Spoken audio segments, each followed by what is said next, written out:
अस्सलाम वालेकुम स्टूडेंट्स। तो कैसे हैं आप सब? मैं उम्मीद करता हूँ आप सब ठीक ठाक होंगे। तो आज हमारा टॉपिक है विटामिन डी।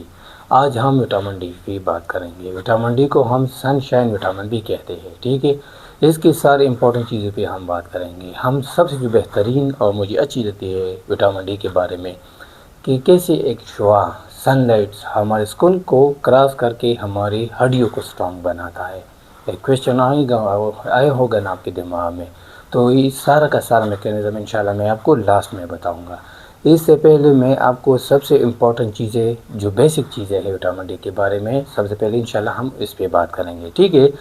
तो इसकी नेचर पे हम बात करेंगे। विटामिन डी हमारे पास एक फैट सॉल्युबल विटामिन है। मैंने आपको क्लासिफिकेशन में बताया था ना कि 2 टाइप्स की विटामिन है। एक है वाटर सॉल्युबल, दूसरा है फैट सॉल्युबल विटामिन। तो इनमें से विटामिन डी भी एक फैट सॉल्युबल विटामिन है। It's not a water soluble vitamin, ठीक है। दूसरा है इसके सोर्स पे हम बात करेंगे। इसके सोर्स पे कि हम ये कहाँ से ले सकते हैं विटामिन डी। हम सन से ले सकते हैं, फिश से ले सकते हैं और तीसरा सप्लीमेंट्स से हम ले सकते हैं, ठीक है।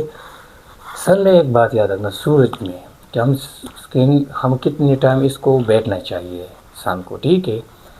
बट एक बात याद रखना कि ये डिपेंड करता है कंडीशंस पे, टाइम पे, ठीक है। सर्दियों में आप सारा दिन बैठो कोई मसला नहीं, क्योंकि वहाँ पर एक तो सूरज ही नहीं होता है और दूसरी बात ये है कि आप बैठो कोई मसला नहीं है, ओजोन डिप्लीशन नहीं होता है। तो कितने टाइम आपको बैठना चाहिए? तो आप अगर आप गोरे हो, वाइट स्किन हो आपका, तो आप 10 to 20 minutes 2 to 3 time per week बैठ सकते हैं। इसका कितना 10 to 20 मिनट्स पर डे आप बैठ सकते हैं इतने टाइम के लिए, ठीक है। अगर आपका स्किन ब्राउन स्किन हो तो आप 20 to 40 मिनट्स बैठ सकते हैं, ठीक है। ये फिक्स डेटा नहीं है लेकिन आप बैठ सकते हैं, कोई मसला नहीं है। सूरज तो अपना है ना, आप जितनी टाइम ले बैठ सकते हो, सर्दी में ज़्यादा बैठो, ठीक है।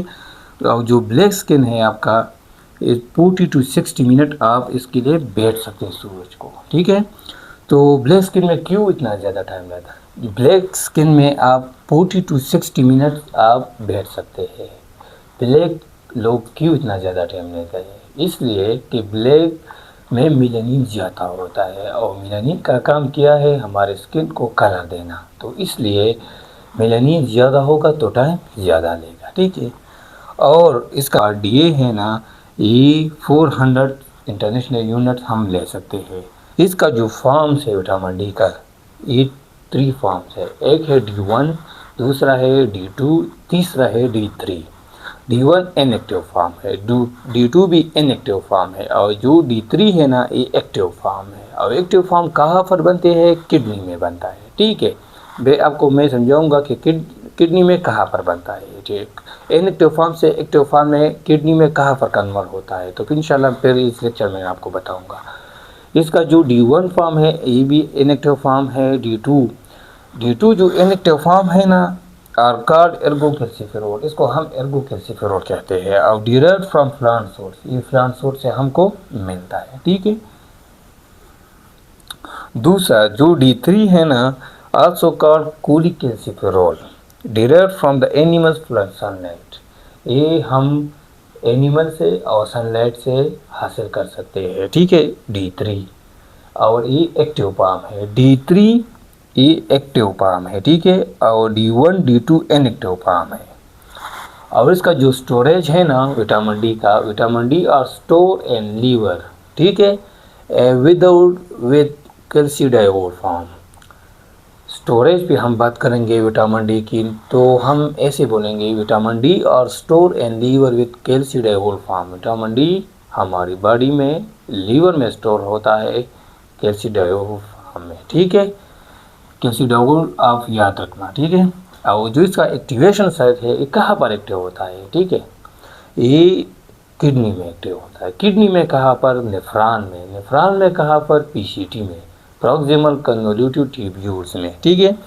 और ये कैल्सिडायोल फॉर्म ब्लड के जरिए किडनी में आता, किडनी से नेफ्रॉन में जाता है, नेफ्रॉन से पीसीटी में जाता है और पीसीटी में ये कैल्सिडायोल इनएक्टिव फॉर्म है। जब ये इनएक्टिव फॉर्म है तो पीसीटी में ये एक्टिव फॉर्म में कन्वर्ट होता है, तो इसको हम कैल्सिट्रायोल कहते हैं या D3 कहते हैं, ठीक है। तो आपको ये समझना है कि विटामिन डी का जो एक्टिव फॉर्म है ये कहाँ पर बनता है, ठीक है, और किससे बनता है। ये किडनी में बनता है और कैल्शियम डायोड से बनता है, ठीक है। जो कैल्शियम डायोड कहाँ पर होता है, ये लीवर में होता है, ठीक है, स्टोर होता है।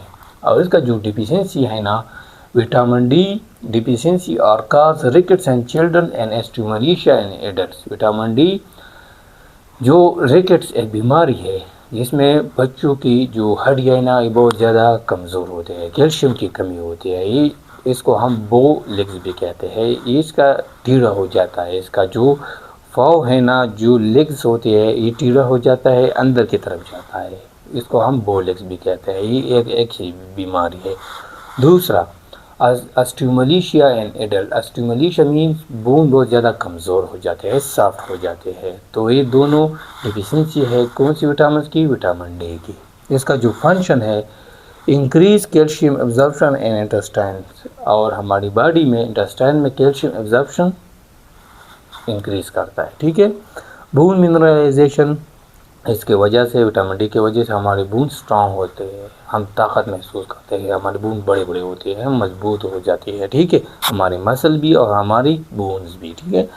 दूसरा है वर्क लाइक हार्मोन्स, और विटामिन डी एक हार्मोन की तरह काम करता है। कैसे काम करता है, ऐसे एक हार्मोन यहाँ पर सेक्रेट होकर पाँव तक काम करता है, ठीक है, सारा सिस्टम हार्मोन कंट्रोल करता है ना।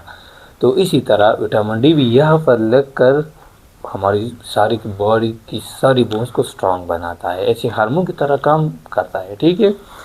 और इम्यून फंक्शंस, ये हमारी इम्यूनिटी में भी काम करता है, ठीक है। इसका जो हाइपर विटामिनोसिस है विटामिन डी का, ये बहुत ज़्यादा रेयर है, बहुत ज़्यादा कम हो रहा है इसके विटामिन डी का हाइपर विटामिनोसिस। क्यों, इसलिए कि विटामिन डी सनलाइट जितना आप ज़्यादा लेंगे इतना कोई हाइपर आपको टॉक्सिसिटी काज नहीं करेगा। इसलिए जो सनलाइट हमारी बॉडी एब्जॉर्ब करता है इसका एक लिमिट्स है, इस लिमिट से ज़्यादा हम विटामिन डी नहीं ले सकते, ठीक है। और इसका जो मैकेनिज़्म की हम बात करेंगे, और लास्ट में हम मैकेनिज़्म ऑफ एक्टिवेशन की बात करेंगे कि कैसे ऐसी एक्शुआ हमारी हड्डियों को स्ट्रॉन्ग करता है, या कौन सी एंजाइम इसमें शामिल है, और कौन सी ऑर्गन हमारी बॉडी की इसमें शामिल है, ठीक है। तो इसको मैंने 3 स्टेप में डिवाइड किया है। सबसे पहला स्टेप है इसका कि सूरज है, ठीक है, इससे एक्शुआ आता है, हमारे स्किन को क्रॉस करता है। स्किन में कितनी लेयर है, 3 है, एपिडर्मस, डर्मस और हाइपोडर्मस। तो एपिडर्मस में 7 डिहाइड्रोक्लोरिकेल्सिफेरॉल प्रेजेंट होता है, पहले से मौजूद होता है। जब ये शुआ इससे टकराता है तो ये इसको एक्टिव करता है। जब 7 डिहाइड्रोक्लोरिकेल्सिफेरॉल एक्टिव होता है तो ये कन्वर्ट होता है क्लोरिकेल्सिफेरॉल को, ठीक है। फिर ये क्लोरिकेल्सिफेरॉल ब्लड के थ्रू आकर लीवर में आता है, ठीक है। जब लीवर में क्लोरिकेल्सिफेरॉल आता है तो ये वहाँ पर एक एंजाइम होता है, एंजाइम का नाम है 25 हाइड्रोक्सी ऑक्सीलेज एंजाइम। तो ये एंजाइम इस क्लोरिकेल्सिफेरॉल को कन्वर्ट करता है लीवर में 25 हाइड्रोक्सी क्लोरिकेल्सिफेरॉल को। जब 25 हाइड्रोक्सी क्लोरिकेल्सिफेरॉल बनता है लीवर में तो फिर ये ब्लड के थ्रू वापस आकर किडनी में आ जाता है। तो यहाँ पर भी इनएक्टिव फॉर्म है, ठीक है, विटामिन डी का, और लीवर में भी इनएक्टिव फॉर्म है विटामिन डी का। जब ये किडनी में आता है 25 हाइड्रोक्सी क्लोरिकेल्सिफेरॉल तो ये 1 अल्फा हाइड्रोक्सी ऑक्सीलेज एंजाइम के थ्रू कन्वर्ट होता है 125 डाई हाइड्रोक्सी क्लोरिकेल्सिफेरॉल या कैल्सिट्रियोल। तो विटामिन डी का एक्टिव फॉर्म किडनी में बनता है। तो ये सबका पूरा प्रोसेस है, ठीक है। ये सबसे स्टेप 1 है इसका स्किन का, ठीक है, स्टेप 2 है लीवर में, और स्टेप 3 है किडनी में। तो ये इसका मैकेनिज़्म है, ठीक है। इंशाल्लाह मैं कोशिश करूँगा कि मैं और भी इसको आसान तरीके में आपको समझाऊँ, ठीक है, इंशाल्लाह। और आज के लिए अल्लाह हाफिज़।